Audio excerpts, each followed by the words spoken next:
Hello students. So today's lecture we are studying evaluation of organizational behavior. So evaluation of organizational behavior मध्ये in 1776 Adam Smith advocated a new form of organizational structure based on the division of labor. Okay. यामध्ये काय सांगितलंय की 1776 साली ज्या वेळेला organisation behaviour हे introduce झालं, ऑर्गनायझेशन बिहेवियरची सुरुवात झाली, त्यावेळेला Adam Smith, management thinker Adam Smith यांनी काय केलं तर एक नवीन फॉर्म ऑर्गनायझेशन स्ट्रक्चरमध्ये एक नवीन फॉर्म आणला, एक नवीन कन्सेप्ट इंट्रोड्यूस केली, एक नवीन फॉर्म आणला ऑर्गनायझेशन स्ट्रक्चरमध्ये, तो म्हणजे division of labour. Division of लेबरमध्ये काय केलं जातं की ऑर्गनायझेशन एखादं ऑर्गनायझेशन असतं किंवा एखादा बिझनेस असेल, त्यामध्ये काय केलं जातं, अनेक कर्मचारी तिथे काम करत असतात. ते अनेक वेगवेगळ्या पद्धतीनं वेगवेगळ्या पद्धतीचे एज्युकेटेड असतात, वेगवेगळे स्किल त्यांच्यामध्ये असते, वेगवेगळे इंटरेस्ट त्यांच्यामध्ये असतो कामाबद्दल. सो डिव्हिजन ऑफ लेबर म्हणजे कामगार विभागणी करणे किंवा कामगारांच्या कामाची विभागणी करणे. काही ज्या वेळेला बिझनेसमध्ये वर्कर काम करत असतात, त्यावेळेला सगळे एका डिपार्टमेंटला ते काम करू शकत नाही. त्यासाठी त्या कामगारांची विभागणी करणं गरजेचं असतं आणि ती विभागणी त्यांचे स्किल, त्यांचं एज्युकेशन, त्यांचा इंटरेस्ट हे अंडरस्टँड करून, हे बघून, ते समजून त्यांचं डिवायडेशन केलं जातं. त्यामध्ये काय बघितलं जातं की काही कर्मचारी असतात की ते मार्केटिंग अतिशय छान पद्धतीने करतात. ओके, तसं ते मार्केटिंग डिपार्टमेंटला काम करत असतात. काही कर्मचारी असे असतात की ते पॅकेजिंग खूप छान पद्धतीने करतात प्रॉडक्टची. ते पॅकेजिंग छान पद्धतीने करत असतात म्हणून ते प्रोडक्शन डिपार्टमेंटला असतात, त्या प्रोडक्शन लाईन पॅकेजिंग लाईनवरती काम करत असतात. किंवा काही कर्मचारी असे असतात की प्रॉडक्ट पॉलिशिंग खूप छान पद्धतीने त्यांना येत असतं, सो ते त्या लाईनवरती काम करत असतात.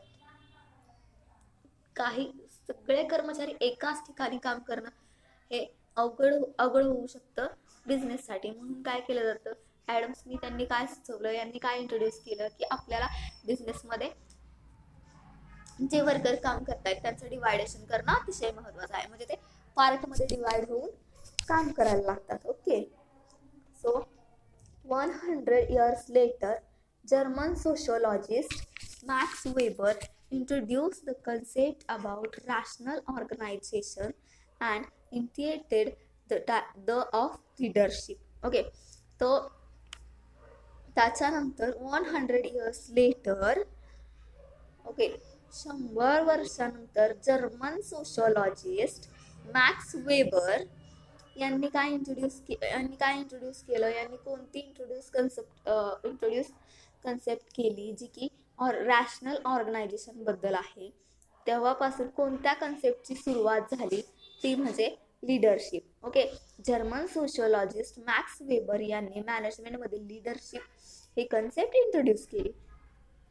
सो लीडरशिपमध्ये कोणताही बिझनेसमन असो, त्याने कशा पद्धतीने लीड केलं पाहिजे, त्याचे टाईप्स कोणते असले पाहिजे, लिडरशिपचे कोणतेच टाईप्स असले पाहिजेत, लिडरशिपच्या स्किल काय असलं पाहिजे,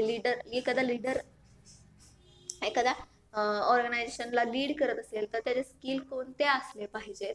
ओके, लिडरशिप करणारा जो लीडर असेल त्याच्यामध्ये कोणत्या लिडरशिप स्किल असणं गरजेचं आहे, हे इंट्रोड्यूस केलं कुणी, जर्मन सोशोलॉजिस्ट मॅक्स वेबर यांनी ऑर्गनायझेशन बिहेवियरच्या हिस्ट्रीमध्ये. Then the origin to the study of organisational behaviour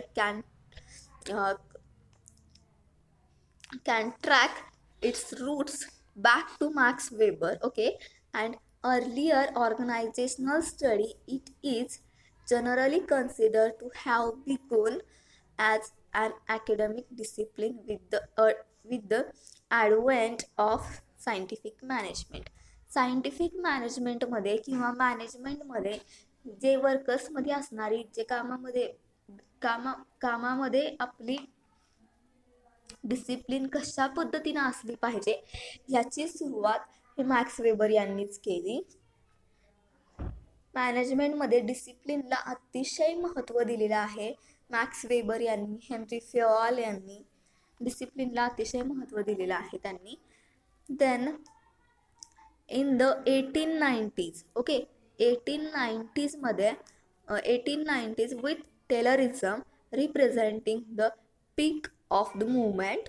okay, 1890s मध्ये टेलरिझम यांनी रिप्रेझेंट केले मुवमेंट याच्याबद्दल त्यांनी रिप्रेझेंटिंग केलं होतं. मुवमेंट म्हणजे हालचाली कामामध्ये कामगारांच्या असणाऱ्या हालचालीबद्दल त्यांनी रिप्रेझेंटिंग केलेलं आहे.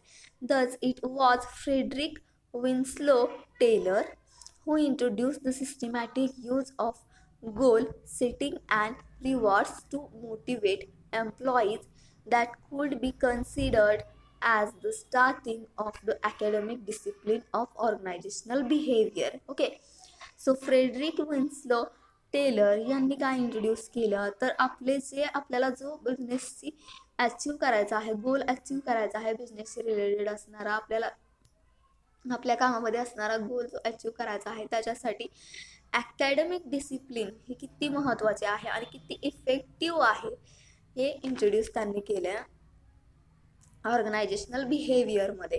ओके, ऑर्गनायझेशनल बिहेवियरमध्ये एम्प्लॉई अकॅडमिक डिसिप्लिन ही कुणी स्टार्ट केली तो फ्रेडरिक विन्स्लो टेलर यांनी. ओके, इंट्रोड्यूस केली किंवा स्टार्ट केली. Then correspondent of scientific management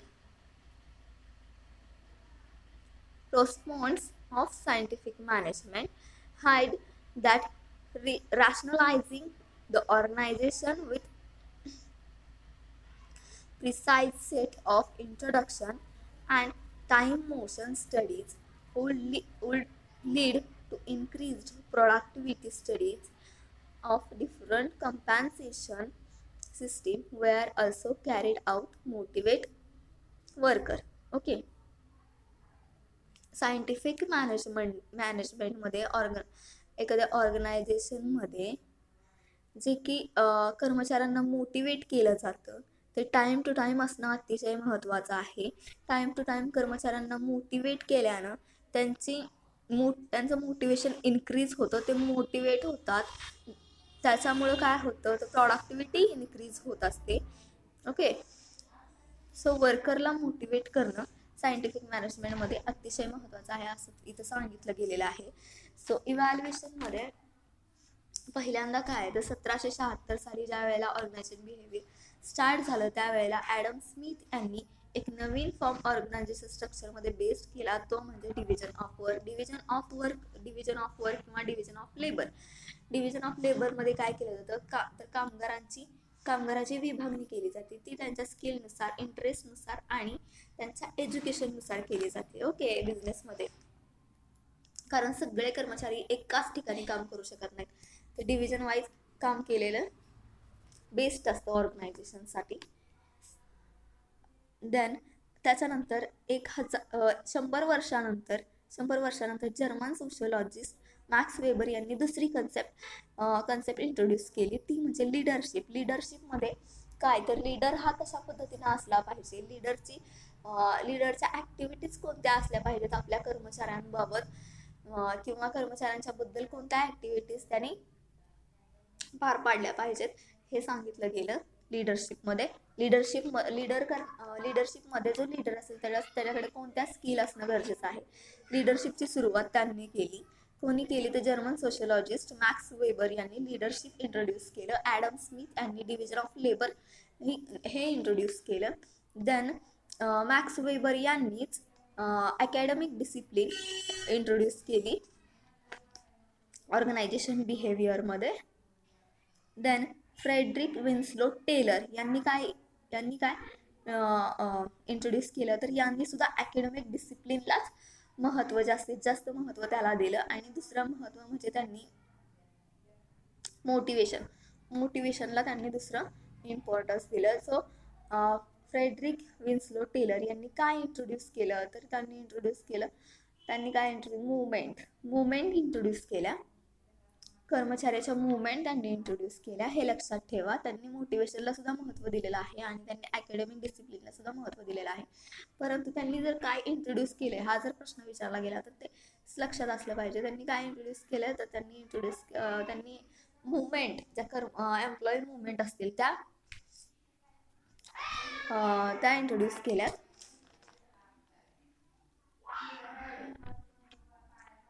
so scientific मॅनेजमेंटमध्ये मोटिवेशनला सुद्धा अतिशय महत्त्व दिलेलं आहे. मोटिवेशन म्हणजेच कर्मचाऱ्यांना त्यांच्या कामाबद्दल प्रेरणा देणे, जेणेकरून कर्मचारी आणखी उत्साहाने, आणखी आनंदाने आपलं काम अतिशय चांगल्या पद्धतीनं पार पाडेल. ओके. आणि योग्य राईट टाईममध्ये कर्मचाऱ्यांना, एम्प्लॉईला मोटिवेट करणं अतिशय महत्त्वाचं असतं. मॅनेजरचं हे अतिशय महत्त्वाचं काम आहे की राईट टाईमला कर्मचाऱ्याला मोटिवेट करणं, आणि कर्मचाऱ्याला तर योग्य पद्धतीनं आणि राईट टाईममध्ये, राईट प्रोसेसमध्ये, राईट टाईममध्ये जर त्याला मोटिवेट केलं तर कर्मचारी मोटिवेशन त्याचा आपोआप इन्क्रीज होतो आणि कर्मचारी एम्प्लॉई मोटिवेट होऊन काम करत असतात आणि त्यांनी काय होतं तर प्रोडक्टिव्हिटी इन्क्रीज होत असते.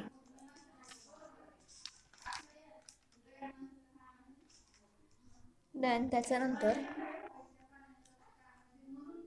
1920s मध्ये अगोदर आपण बघितलं 1776 अँड 1776 नंतर 1890s पाहिलंय आणि 1890s नंतर आपण 1920s. ओके. 1920s मध्ये Elton Mayo and Australian born Harvard professor and his colleagues conducted productivity studies at Western Electric Hawthorne plant. Okay. Elton Mayo हे ऑस्ट्रेलियन आहे. त्यांचा जन्म हा ऑस्ट्रेलियनमध्ये झाला आणि त्यांनी हार्वर्ड युनिव्हर्सिटीमध्ये प्रोफेसर म्हणून काम केलं. Okay. And with his impose म्हणजे युगारंभ करणे किंवा सुरुवात करणे असं तुम्ही म्हणू शकता. With this epoch making study the focus of organizational studies shifted to analysis of how human factor and psychology affected organization. Elton Mayo 1920 मध्ये एल्टन मेयोने कशाचा स्टडी केला तर पहिल्या लक्षात ठेवा, एल्टन मेयो हे ऑस्ट्रेलियन होते. त्यांनी हार्वर्ड युनिव्हर्सिटीमध्ये प्रोफेसर म्हणून काम केलं. Okay.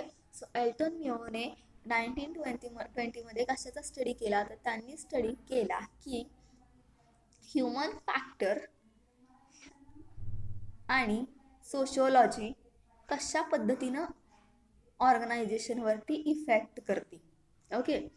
So this shift of focus in the study of organisation was called the Hawthorne effect. Okay. आणि या स्टडीला हॉथॉर्न इफेक्ट असं नावही देण्यात आलं. ओके. तर एल्टन मेयोने काय केलं तर एल्टन मेयोने स्टडी केला. कशाचा स्टडी केला?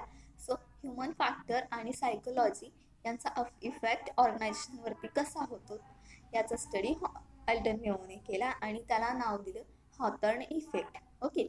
So the human relation movement focused on team motivation and the actualization of goal of individual within an organization. Okay.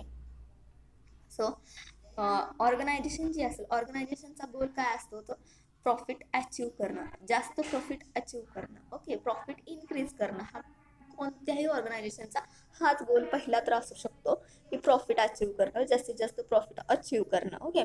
So त्यामध्ये ह्युमन रिलेशन मुवमेंट कशावरती फोकस करत असतात तर बिझनेसमध्ये टीममध्ये, मोटिवेशनमध्ये and actualization of goal of individual within a organization. Okay. याचा study Hawthorne experiment किंवा हॉथॉर्न इफेक्टमध्ये केला जातो. Then studies conducted by prominent scholar like Chester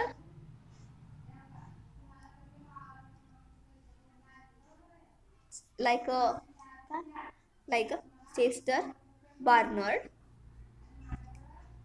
Henry Fayol, Mary Parker Follett, Frederick Herzberg, Abraham Maslow, David एमसेलन and Victor Vroom.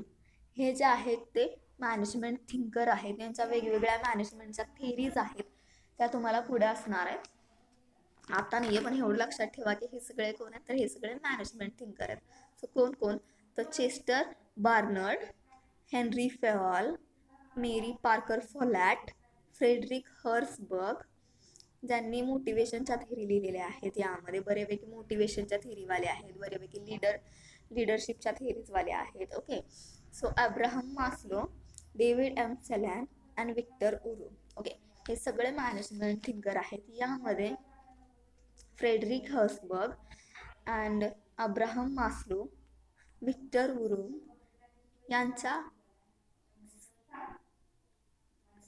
यांच्या management theories अतिशय जास्त प्रमाणात वापरल्या जातात. एल्टन मेओच्या सुद्धा मॅनेजमेंट थेरीचा उपयोग जास्तीत जास्त प्रमाणात मॅनेजमेंटमध्ये केला जातो. अब्राहम मास्लो यांच्या मोटिवेशनच्या थेरी यांची मोटिवेशनची थेरी ही जास्तीत जास्त माहिती असणारी थेरी आहे मॅनेजमेंट शिकणाऱ्या मुलांना. कदाचित तुम्हालाही माहिती असेल Abraham मास्लोची need hierarchy theory. Okay, ज्या थेरीमध्ये त्यांनी ह्युमन नीड एक्सप्लेन केलेले आहेत.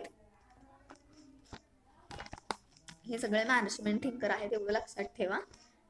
1920 नंतर एल्टन मिओ हा ऑस्ट्रेलियन आहे. त्याने हार्वर्ड युनिव्हर्सिटीमध्ये प्रोफेसर म्हणून काम केलं. त्यांनी स्टडी केला. तर त्याने कशाचा स्टडी केला, ह्युमन फॅक्टर आणि सायकोलॉजी ही कशा पद्धतीने ऑर्गनायझेशनवरती इफेक्ट करते याचा स्टडी त्यांना केला. आणि त्या स्टडीला काय नाव दिलं, तर हॉथर्न एक्सपेरिमेंट म्हणू शकता तुम्ही, किंवा हॉथर्न इफेक्ट असं सुद्धा म्हणू शकता.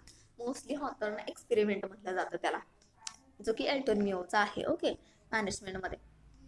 आणि ह्युमन रिलेशन मुवमेंट फोकस कशावरती करत असते, ऑर्गनायझेशनच्या team, motivation and actualization of goal of individual within organization. Okay, so studies conducted by prominent scholar like या स्टडीमध्ये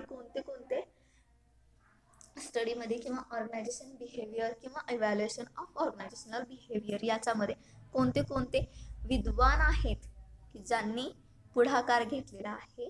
त्यामध्ये चेस्टर बार्नर्ड, त्यामध्ये Henri Fayol, Mary Parker Follett, Frederick Herzberg, Abraham Maslow, David एमसेलन and Victor Vroom. Okay, contributed to the growth of organization as a discipline. या सगळ्याचं contribution आहे मॅनेजमेंटमध्ये, organization as a discipline. Okay, व्यवसाय एखादा शिस्तीत कशा पद्धतीने ग्रोथ करेल याच्यासाठी त्यांनी कॉन्ट्रीब्यूट केलेलं आहे. या सर्व थिंकर लोकांनी डिसिप्लिनला अतिशय महत्त्व दिलेले आहे, जे की बिझनेसमध्ये, कामगारांमध्ये, मॅनेजर लोकांमध्ये, पूर्ण सगळ्या बिझनेसमध्ये काम करणाऱ्या कामगारांमध्ये, लोकांमध्ये डिसिप्लिन ही किती महत्त्वाची आहे याच्याबद्दल त्यांनी सांगितलेलं आहे. हेनरी फेऑल यांनी डिसिप्लिनबद्दल सांगितलेलं आहे. मेरी पार्कर फोलॅट यांनी सुद्धा डिसिप्लिन बद्दल सांगितलेलं आहे. त्याच्यानंतर विक्टर उरूम यांनी सुद्धा डिसिप्लिन बद्दल सांगितलेलं आहे.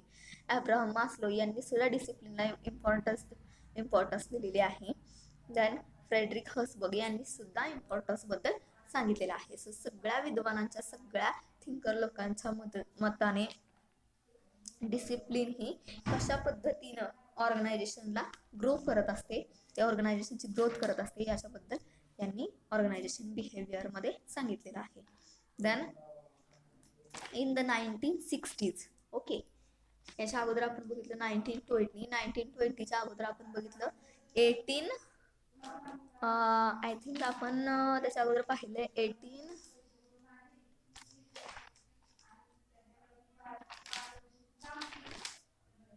1890 पाहिलंय. सगळ्यात अगोदर आपण पाहिलंय 1776. लक्षात ठेवा, 1776 अगोदर आपण 1776 अभ्यासलं. त्याच्यानंतर 1890 इन शॉर्टमध्ये तुम्हाला सांगितलं जातं हे सगळं. टोटल जर हिस्ट्री पाहायची म्हटली तर त्याला पूर्ण तुमची सेमिस्टर सुद्धा पुरणार नाही, तेवढा वेळ सुद्धा पुरणार नाही. इतकी मोठी हिस्ट्री आहे आणि एवढी मोठी हिस्ट्री तुम्हाला एक्झाम मध्ये पण कोणी विचारणार नाही. विचारली तर सरळ 2 पॅसेज मध्ये लिहायची, जी की मी आता जशी इंट्रोड्यूस केली त्याच पद्धतीने. पहिल्यांदा आपण बघितले 1776 मधील, त्याच्यानंतर आपण बघितले 1890 मधील, आणि त्याच्यानंतर आपण पाहिले 1920, आणि त्याच्यानंतर आता आपण बघणार आहोत 1960. म्हणजे कशा पद्धतीने ऑर्गनायझेशन बिहेवियर हे इव्हॅल्युएट होत गेलंय, त्याचे कशा पद्धतीने डेव्हलप होत गेलंय. Okay, so in the 1960s and 1970s the field was strongly influenced by social psychology, and the emphasis in academic study was quantitative research. Okay, so 1960 मध्ये आणि 1970 मध्ये काय केलं गेलं तर स्ट्रॉंगली सायकोलॉजीवरती स्टडी केला गेला, अकॅडमिक स्टडी केला गेला रिसर्चद्वारे. त्या रिसर्चमध्ये अँड explosion okay explanation असं नाही, explosion of the origin bounded rationality, informal organization, contingency theory, resource dependent institution theory, and population ecology theories have contributed to the study of organization. Okay, so 1960 आणि 1970 मध्ये social psychology याचा study करून काय केलं गेलं तर contingency theory, resources depend institution theory and population ecology theory याच्यामध्ये contribute केलं गेलं. ओके, जे की वरील सगळे विद्वान जे स्कॉलर्स सांगितले तुम्हाला त्यांनी. Okay, so I think in short मध्ये तुम्हाला ऑर्गनायझेशनल बिहेवियरचं इव्हॅल्युएशन सांगितलंय. इन शॉर्ट मध्ये तुम्हाला ते एक्सप्लेन केले. ओके, कारण डिटेल मध्ये जर एक्सप्लेन करायचं बोललं तर सेमिस्टर आपल्याला पुरणार नाही. सो एक्झाम मध्ये जर हा क्वेश्चन विचारला, explain evaluation of organisation behaviour, so introduction जे मी आत्ता सांगितलं ते 2 पॅसेजमध्ये लिहायचं, आणि evaluation of organisation behaviour in India जो की पुढचा पॉईंट असेल तुमचा, इन इंडियामध्ये त्याचं इव्हॅल्युएशन कशा पद्धतीने झालंय. ओके, सो ते तुम्हाला लिहावंच लागणार. त्याच्यामध्ये आपण बघणार आहोत introduction evaluation of organisational behaviour in India. त्याच्यामध्ये असे पॉईंट असतील तुम्हाला, त्यामध्ये वरती टायटल असेल organisation evaluation of organisation behaviour in India.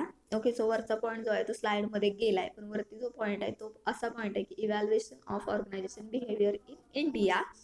So त्यामध्ये ह्या 4 स्टेजेसमध्ये इंडियामध्ये इव्हॅल्युएशन झालेलं आहे, जे की पहिले 1, 2, 3, 4 असे 4 पद्धतीचे स्टेजेस आहेत जे की वरती सांगितलेत, आणि त्याच्यानंतर 1, 2, 3, 4 अशा पद्धतीनं काही स्टेजेस आहेत जे की आपण एक्सप्लेन करणार आहोत. ओके, समजून घेणार आहोत. अतिशय सोप्या पद्धतीनं आहे, काहीही अवघड नाहीये. सो पहिली स्टेज तुम्हाला सांगितली आहे increase in the scope of applied behaviour science. Increase in the scope of applied behaviour science, ABS. Okay, so दुसरा आहे relaxing of boundaries between behavioural science. Okay, so third is the psychodynamic process as the integrating force for behavioral science research and applications. चौथा point आहे action research. Okay, the above trend are briefly described as follows. Okay, so हे 4 stages आहेत. त्या स्टेजमध्ये organisation बिहेवियरचं इंडियामध्ये evaluation झालेलं आहे. Okay, हे 4 पॉईंट तुम्हाला महत्त्वाचे आहेत एक्झाममध्ये जर हा क्वेश्चन विचारला तर. आणि अगोदर तुम्हाला इंट्रोडक्शन इव्हॅल्युएशनचं लिहावं लागेल, ते तुम्ही 2-3 पॅसेजमध्ये लिहिलं तरी सफिशियंट आहे तुम्हाला. ओके, ते 2-3 पॅसेजमध्ये लिहायचं आणि directly evaluation of organisation behaviour in India म्हणायचं. इन इंडियाला अंडरलाईन करायची आणि पहिला पॉईंट टाकायचा तिथं, increase in the scope of applied behavioural science, ABS. Okay,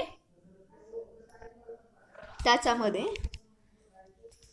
काय येणार आहे आता आपण बघूयात. Departments of applied psychology were established in Kolkata. आता कोलकाता बोललं जातं, अगोदर काय बोललं जायचं, अगोदर बोललं जायचं कलकत्ता. ओके, तुम्हाला माहितीच असेल.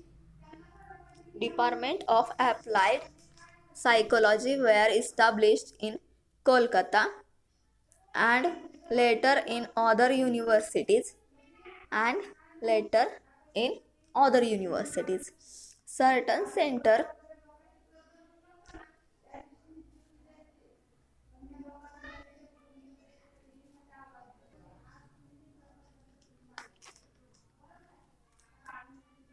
departments of applied psychology were established in Kolkata and later in other universities. Okay, so ABS चा डिपार्टमेंट, ABS म्हणजे काय? ABS म्हणजे अप्लाइड बिहेवियरल सायन्स. यांचं डिपार्टमेंट इंडियामध्ये इस्टॅब्लिश झालं. तर कुठे इस्टॅब्लिश झालं? तर कोलकातामध्ये. ओके, त्याच्यानंतर certain centres were established in Kolkata university. Okay, त्याचे काही सेंटर आहेत जे की कोलकाता युनिव्हर्सिटीमध्ये इस्टॅब्लिश केले गेलेले आहेत. These are center for the study of developing society. त्या सेंटरचा किंवा त्या डिपार्टमेंटचा यूज कशासाठी केला जातो? तर सोसायटी डेव्हलपिंगच्या ज्या स्टडी केल्या जातात त्यांच्या स्टडीसाठी त्या सेंटरचा यूज केला जातो. The centre for policy research and centre for study of sociological development in developing societies. त्यामध्ये सोशिओलॉजिकल डेव्हलपमेंट विचारात घेतली जाते, सोसायटी डेव्हलपमेंट विचारात घेतली जाते. ओके, अप्लाइड बिहेवियरल सायन्समध्ये. ओके, लक्षात ठेवायचं त्याचं डिपार्टमेंट कुठं आहे? तर कोलकात्याला आहे. त्याचे काही सेंटर आहेत जे की इस्टॅब्लिश केलेले आहेत. कुठे इस्टॅब्लिश केले? तर कोलकाता युनिव्हर्सिटीमध्ये. एवढं 2-3 लाईन लक्षात ठेवल्या तरी खूप आहे. आणि तिथं कशाचा स्टडी केला जातो? तर सोसायटी डेव्हलपिंगचा, सोशिओलॉजिकल डेव्हलपमेंटचा. ओके, रिसर्चच्या काही पॉलिसीज आहेत ज्या की सोशलशी रिलेटेड आहेत, त्याचा स्टडी तिथं केला जातो. Then work started to be done in applied political science. Okay, so political सायन्सला सुद्धा अप्लाइड केलं जातं. अप्लाइड बिहेवियर सायन्स हे पॉलिटिकल सायन्सला सुद्धा अप्लाइड केलं जातं आणि पॉलिटिकल सायन्सचा सुद्धा स्टडी त्या डिपार्टमेंटला, त्या सेंटरला केला जातो. Institute of public enterprise Hyderabad was established a autonomous institute in 1964. Okay, जे की हैदराबादला पब्लिक एंटरप्राइजचं जे हैदराबादला ॲटोनॉमस इन्स्टिट्यूट आहे इस्टॅब्लिश केलेलं, ते कधी इस्टॅब्लिश झाले? तर 1964ला इस्टॅब्लिश झाले. साल आहेत थोडेफार ते तुम्हाला लक्षात ठेवावे लागतील. Public administration and management emerged a new areas of higher education and research. Okay, आणि ज्या पद्धतीनं तिथं पब्लिक एंटरप्राइज हैदराबादमध्ये ॲटोनॉमस इन्स्टिट्यूट इस्टॅब्लिश झालेला आहे 1964मध्ये, त्या पद्धतीनं तिथं जो एरिया झालेला आहे तो हायर एज्युकेशन एरिया रिसर्चचा झालेला आहे. त्या पद्धतीनं ऑर्गनायझेशन बिहेवियर डेव्हलप होत आहे इंडियामध्ये. ओके, सो हा झाला आहे पहिला पॉईंट तुमचा. पहिल्या पॉईंटमध्ये किती लिहायचे तुम्हाला? 4-5 पॉईंट लक्षात ठेवायचे की डिपार्टमेंट कुठं आहे? तर कुठं आहे डिपार्टमेंट? कोलकातामध्ये आहे, कोलकाता युनिव्हर्सिटीमध्ये. ओके, त्याचे सेंटर कुठं आहे? कुठं इस्टॅब्लिश केले? तर कोलकाता युनिव्हर्सिटीमध्ये. कशाचा स्टडी तिथं केला जातो? तर सोसायटी डेव्हलपमेंटचा, सोशिओलॉजिकल डेव्हलपमेंटचा स्टडी तिथं केला जातो. विथ त्याच्याबरोबर काही रिसर्चच्या पॉलिसी आहेत त्याचाही स्टडी करण्यासाठी तिथं सेंटर उभे केलेले आहेत, सेंटर इस्टॅब्लिश केलेले आहेत. त्याच्यानंतर पॉलिटिकल सायन्सचा स्टडी तिथं केला जातो. त्याच्यानंतर 1964मध्ये इस्टॅब्लिश झालेला ॲटोनॉमस इन्स्टिट्यूट आहे तिथं पब्लिक एंटरप्राइजचं, ज्याचा स्टडी तिथं केला जातो. ओके, त्याच्यानंतर दुसरा म्हणजे दुसरी स्टेज म्हणजे relaxing of boundaries between behavioural science. काय दुसरा टायटल लक्षात ठेवा, नीट नोट्स काढायच्यात कंपल्सरी तुम्ही. Relaxing of boundaries between behavioural science. Okay, behavioural सायन्समध्ये ज्या रिलॅक्सिंग बाउंड्री आहेत. Okay, relaxing of boundaries between behavioural science, त्यामध्ये Indian council of social science research ICSSR, short form पण लक्षात ठेवा, ICSSR, Indian council of social science research was established by Government of India at New Delhi in 1969. साल आहेत बऱ्यापैकी, तुम्हाला I think प्रत्येक पॉईंटमध्ये साल आहेत ते सुद्धा लक्षात ठेवावे लागतील.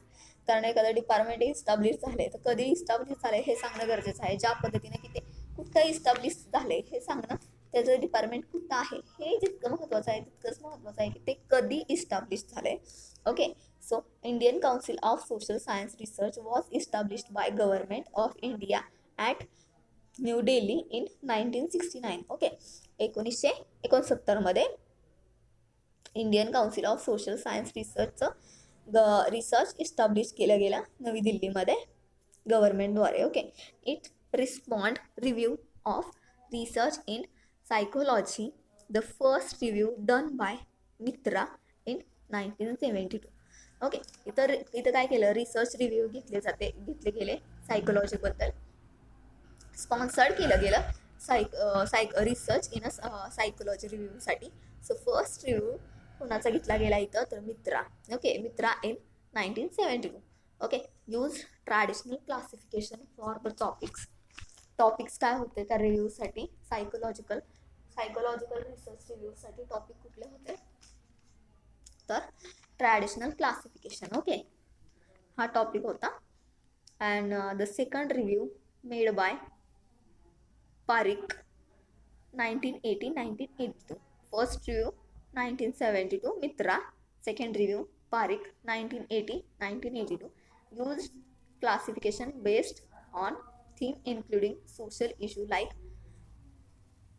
जो 1982 मध्ये पारिकचा सेकंड रिव्ह्यू घेतला गेला त्याच्यासाठी कोणत्या थीम होत्या, सो पॉवर्टी, सोशल इश्यू होते. कोणते social issue, poverty, inequality, population, family planning and ecology, जे की अतिशय महत्त्वाचे सोशल इश्यू आहेत. ओके, सध्याचे अतिशय महत्त्वाचे सोशल इश्यू आहेत ते.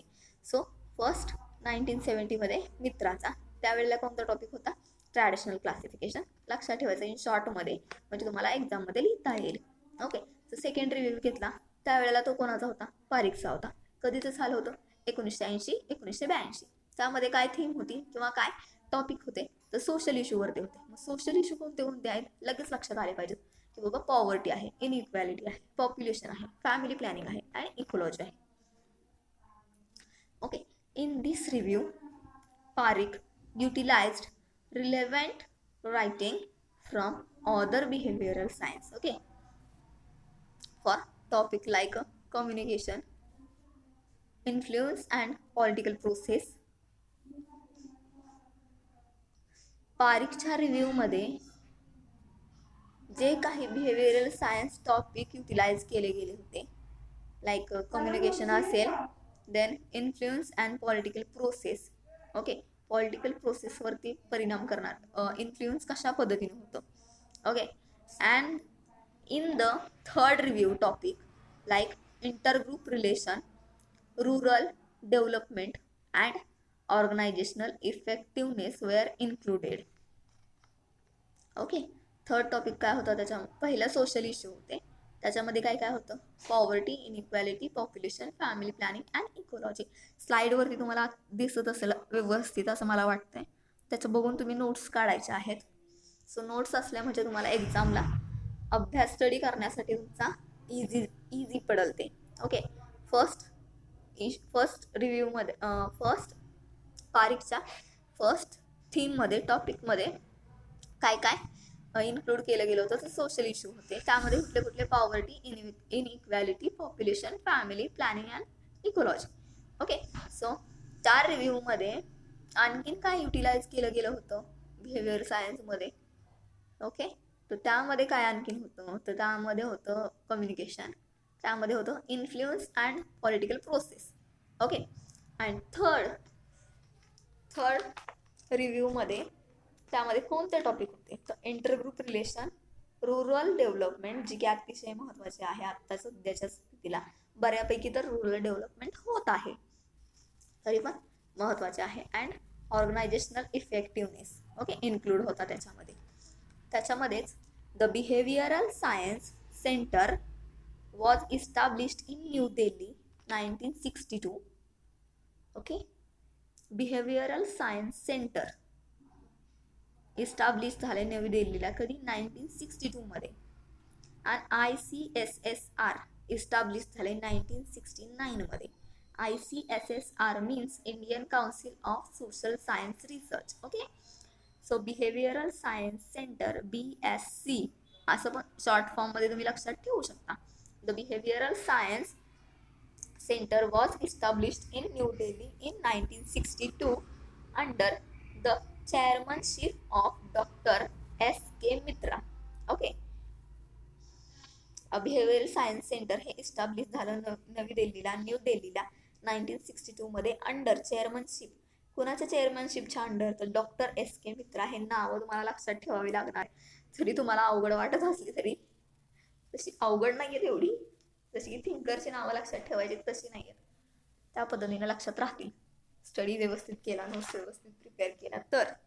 ओके, सो नोट्स तुम्ही काढत असताना ज्या वेळेला असे वेगवेगळे साल दिले जातात, जसं की डेली 1969 असेल, डेली 1964 असेल, त्यावेळेला त्याला हायलाईट करत चला तिथं. म्हणजे एक्झामच्या वेळेला ओव्हरव्ह्यू करत असताना, अभ्यास झाल्यानंतर ज्या वेळेला आपण पेपरला जायच्या अगोदर ओव्हरव्ह्यू करतो त्यावेळेला ते आपल्या लक्षात राहतात बरोबर. जशी की नावं असतील थिंकरची वेगळ्या ती हायलाईट करायची. एक हायलायटर वापरत जावा किंवा रेड पेन ठेवायचा, रेड पेनने त्याला सर्कल करायचा किंवा अंडरलाईन करून ठेवायची, जसं तुम्हाला सोयीचं वाटेल त्या पद्धतीने. Okay, so behavioural science centre establish झालं न्यू दिल्लीला 1962 मध्ये under चेअरमनशिप of doctor S.K. Mitra यांच्या चेअरमनशिप अंडर ते सेंटर इस्टॅब्लिश झालं 1962 मध्ये. This centre published 3 directories of research in behavioural science. Okay, त्या सेंटरमधून 3 डायरेक्टरीज रिसर्चच्या पब्लिश झाल्या. A guide to Indian behavioural science periodicals and a quarterly.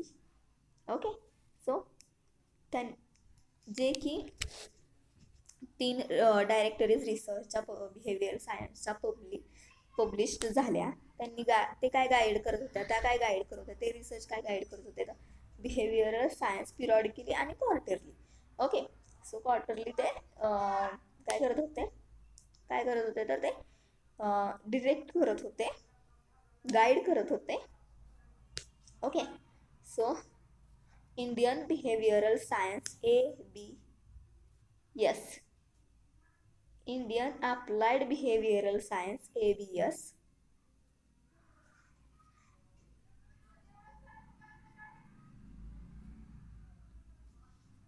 Indian behavioural science IBS होऊ शकतं किंवा Indian applied behavioural science IABS असं सुद्धा होऊ शकतं. तुम्हाला ज्या पद्धतीने लक्षात ठेवायचं तुम्ही त्या पद्धतीने लक्षात ठेवा. मी अगोदर सांगितलं की हायलायटरचा किंवा रेड पेन, ब्लॅक पेन असा कलरफुल पेनचा यूज नोट्स काढताना करत जावा. तुम्ही करतही असाल. Abstract, when ICSSR started a publication of abstract of periodicals, the IBR, Indian Behavioral Science abstract, was discontinued. Okay,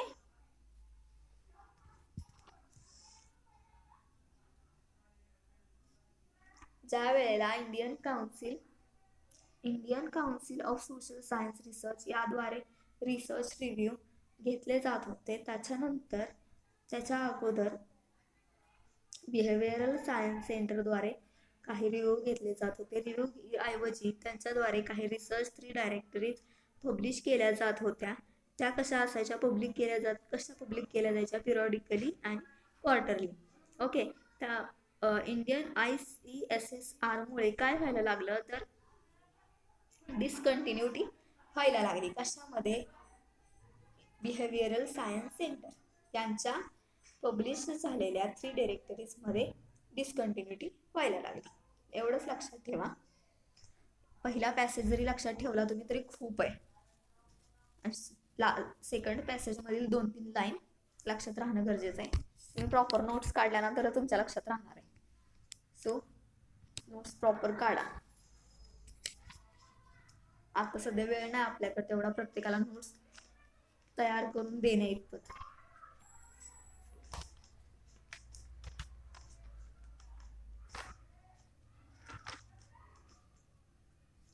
okay. So third point आहे तुमचा. बऱ्यापैकी मोठा तुम्हाला थर्ड पॉइंटच आहे माझ्या माहितीनुसार. राईट, मोठा आहे. हा तर कसा लक्षात ठेवणार तुम्ही? शॉर्ट मध्ये लक्षात ठेवायला शिका. लक्षात शॉर्ट मध्ये ठेवायचं. पेपर मध्ये उतरवत असताना जास्त प्रमाणात लिहायचं. ते प्रत्येकाच्या स्किलवर डिपेंड आहे कसं काय लिहायचं ते. ओके. सो थर्ड पॉइंट आहे P psychodynamic process as the integrating force for behavioral science research and application. त्यामध्ये it began in India when Professor Rolf Lenton come to Mysore and founded the institution Aloka in 1957. जसे stages वाढत गेल्या तसे साल कमी होत गेलेत. It began in India when Professor Rolf Lenton come to Mysore and founded the institution of Aloka in 1957. Okay. इंडियामध्ये 1957 मध्ये प्रोफेसर रोल्फ लेंटन हे म्हैसूरमध्ये यांनी काय फाउंड केलंय, काय कशाची स्थापना केली आहे यांनी, कोणत्या इन्स्टिट्यूटची? ऑल्का. ओके. कधी केली आहे? 1957 मध्ये. कुठं केली आहे? म्हैसूरला केली आहे. लक्षात ठेवायचं. For youth leader from Asian countries. Okay. ते कोण होते? यूथ लीडर होते Asian countries. This trend gathered straight when learning groups. Okay. त्याच्यामध्ये काय घेतलंय? Learning groups. Okay. L groups learning group and training groups T group. लक्षात ठेवायचं. L group learning group, T group training group. Were institutionalized. This was used as the core methodology to assist people to face interpersonal and group issue at a small industry extension training institution and early 60s.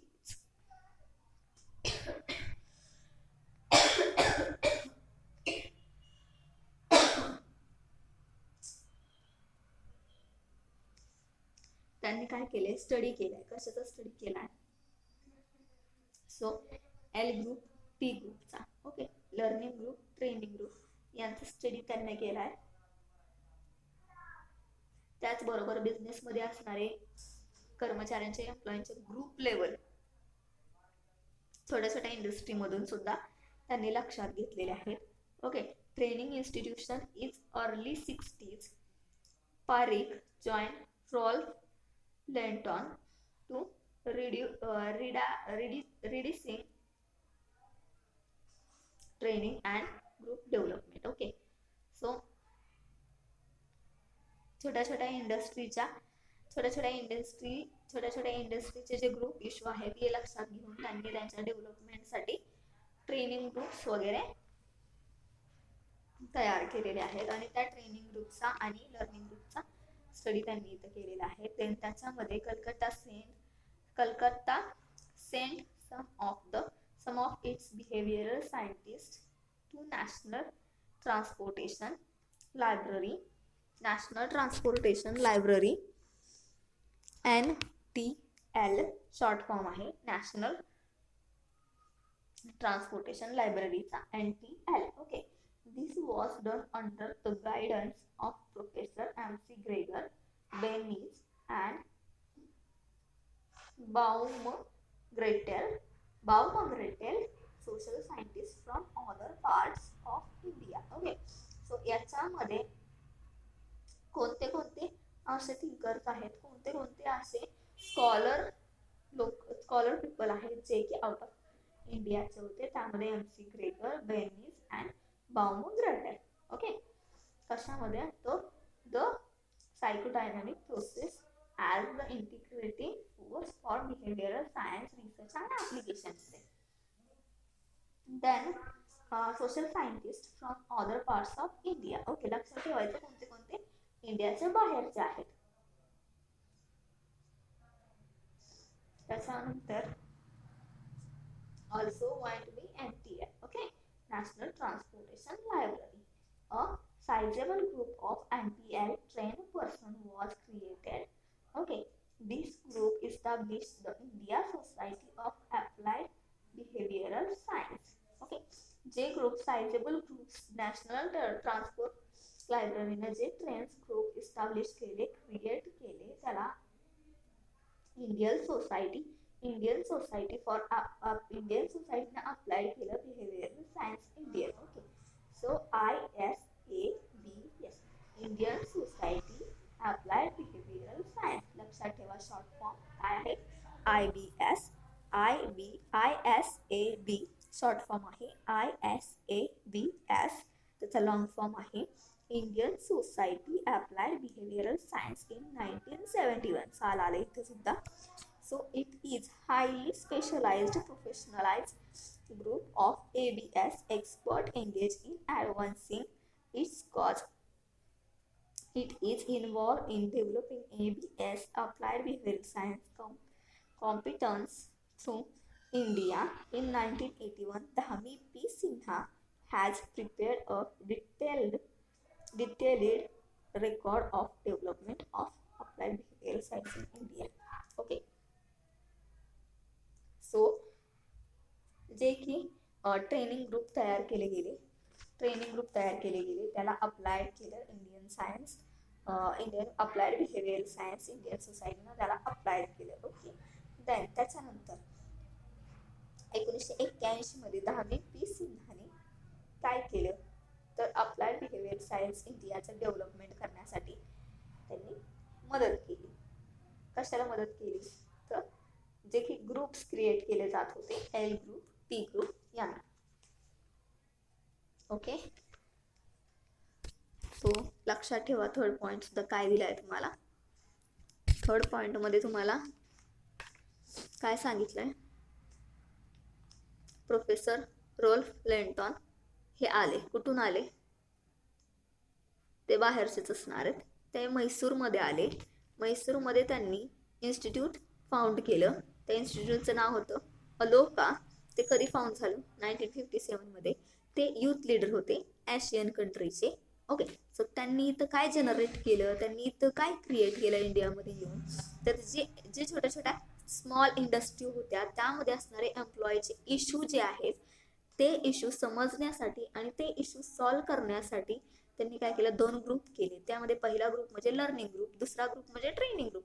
Okay, L group training group T group. Okay, so त्याच्याबरोबर आणखीन बाहेरचे जे thinker आले त्यांनी guidance केला. जे professor होते ते म्हणजे MC Gregor, Bennis and Baumgartel. Okay, जे की सोशल सायंटिस्ट आहेत, त्यांनी मदत केली. त्याचबरोबर नॅशनल ट्रान्सपोर्ट लायब्ररी यांनी सुद्धा मदत केली. ओके, त्यामध्ये त्यांनी काय केलं, जे की पर्सनचे ग्रुप क्रिएट केले जात होते त्यांना आपलं इंडियन सोसायटीने आपलं बिहेवियरल सायन्स अप्लाय करून टाकलं. ओके, त्याच्यानंतर त्यांना आणखीन डेव्हलप करण्यासाठी, ते ग्रुप आणखीन डेव्हलप करण्यासाठी 1981 मध्ये धामी पी सिन्हा या आल्या आणि यांनी काय केलं तर अप्लाइड बिहेवियर सायन्स त्यांच्यामध्ये डेव्हलप केलं. ओके, त्यांची डेव्हलपमेंट त्यामध्ये केली. एवढंच लक्षात ठेवा. तिसऱ्या पॉइंटमध्ये इव्हॅल्युएशन मोठा आहे तसं. हा, चौथा point finish.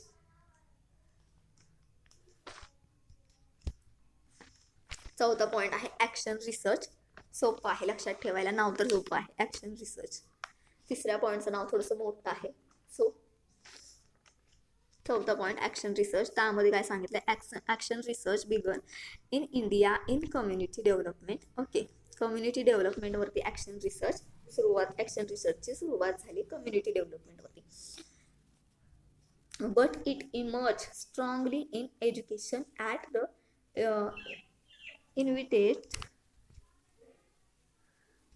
invitation of the Ministry of Education. Large number of action research workshops were organized for teachers and headmasters throughout India. Action रिसर्चची सुरुवात कशासाठी झाली, कम्युनिटी डेव्हलपमेंटसाठी झाली. त्यामध्ये इमर्ज झालं strongly education, ministry of education. Okay, large नंबरवरती action research workshop organize केले जात होते टीचर लोकांसाठी आणि जे की मास्टर्स करत आहेत इंडियामध्ये त्यांच्यासाठी. Okay, so manual for facilitators of such workshop recommended the psychodynamic approach in a classroom. Okay, so training group were convinced in New Delhi in the 1950s and early 1960s. Okay, action research मध्ये काय आहे तर action रिसर्चची सुरुवात झाली कशासाठी झाली, community डेव्हलपमेंटसाठी झाली. त्याच्यामध्ये कम्युनिटी डेव्हलपमेंटमध्ये काय झालं तर strongly education. Okay, ministry of education large नंबरमध्ये ऍक्शन रिसर्च वर्कशॉप त्यामध्ये ऑर्गनाईज करण्यात आलं. कोणासाठी, टीचर लोकांसाठी आणि जे की मास्टर्स करत आहेत त्यांच्यासाठी. ओके, आणि त्या वर्कशॉपच्या फॅसिलिटीमध्ये काय रिकमेंड करण्यात आलं तर सायकोडायनॅमिक अप्रोच हा क्लासरूम मध्ये कशा पद्धतीने यूज करता येईल किंवा त्याचं कशा पद्धतीनं उपयोग करता येईल क्लासरूम मध्ये. जसं की क्लासरूम ऐवजी जे की ट्रेनिंग ग्रुप्स आहेत वेगळे त्यांच्यामध्ये. सो काही ट्रेनिंग ग्रुप्स न्यू दिल्लीचे कन्व्हिन्सही झाले होते त्यावेळेला. कधी तर 1950 आणि 1960 मध्ये कन्व्हिन्स झाले. ओके, 2-3च लाईन मध्ये यामध्ये ते लक्षात ठेवायचं. So thank you. खूपच मोठं होतं इव्हॅल्युएशन. सो 4 पॉइंटमध्ये तुम्हाला इव्हॅल्युएशन दिलंय. फर्स्ट आहे इंट्रोडक्शन, जे की मी तुम्हाला सेपरेटली सांगितलं, ज्याच्यामध्ये ज्या इंट्रोडक्शन मध्ये तुम्हाला 1776 मधील थोडंफार, 1890 मधील थोडंफार, त्याच्यानंतर 1920 मधील थोडंफार आणि 1960 मधील थोडंफार असा आढावा घेतल्यासारखं थोडं सांगितलं गेलं. Okay, introduction. आणि त्याच्यानंतर मेन पॉइंट तुम्हाला जो एक्झाम मध्ये विचारला जाईल तो म्हणजे हा की evaluation of organisation behaviour in India. जे 4 पॉइंट मध्ये तुम्हाला एक्सप्लेन करायचं आहे. पहिला point, increase in the scope of ABS applied behavioural science. Okay, त्याच्यानंतर relaxing of boundaries between behavioural science. Okay, then the psychodynamic process as an integrating force for behavioral science research and application. Okay, so 4 is action research. So 4ही point माझ्या माहितीनुसार तर मी explain केलेत. 4ही point तुम्हाला स्लाइडवर दिसतील. First point आहे. Okay, second point, third point आणि 4th पॉइंट. ओके, सो स्लाइडवर आहेत त्यामुळे तुम्हाला नोट्स काढायला काय अवघड जाणार नाही. याच पद्धतीनं तुम्ही नोट्स काढा, नोट्सचं प्रिपरेशन करा, जेणेकरून तुम्हाला स्टडी इझी जाईल. स्टडी करायला इझी गेलं, स्टडी व्यवस्थित चांगला प्रॉपर झाला तर तुम्हाला एक्झाममध्ये चांगले मार्क्स पडणार, नक्कीच गॅरंटेड पडणार. Okay, so thank you. नेक्स्ट लेक्चरला आपण दुसरा पॉईंट ऑर्गनायझेशन बिहेवियरचा बघूयात. ओके, सो तुम्हाला याच्यामध्ये काही प्रश्न जर असेल तर तुम्ही मला लेक्चर मी यूट्यूबला टाकणार आहे, कमेंट सेक्शनमध्ये सांगू शकता. आणि कमेंट सेक्शनमध्ये कंपल्सरी तुमचं नाव लिहा जे व्हिडिओ बघतायत. ओके, कंपल्सरी तुमचं नाव म्हणजे तुमच्या प्रेझेंटीसाठी ते मला बरं पडेल. सो तुमचा क्लास कोणता असेल, विवोकचा असेल, ANTचा किंवा FMSचा असेल, सो डिव्हिजन असतील तर डिव्हिजन किंवा क्लास, आणि तुमचं फुल नेम मेन्शन करा तिथे कमेंट सेक्शनमध्ये. Okay, so thank you, bye.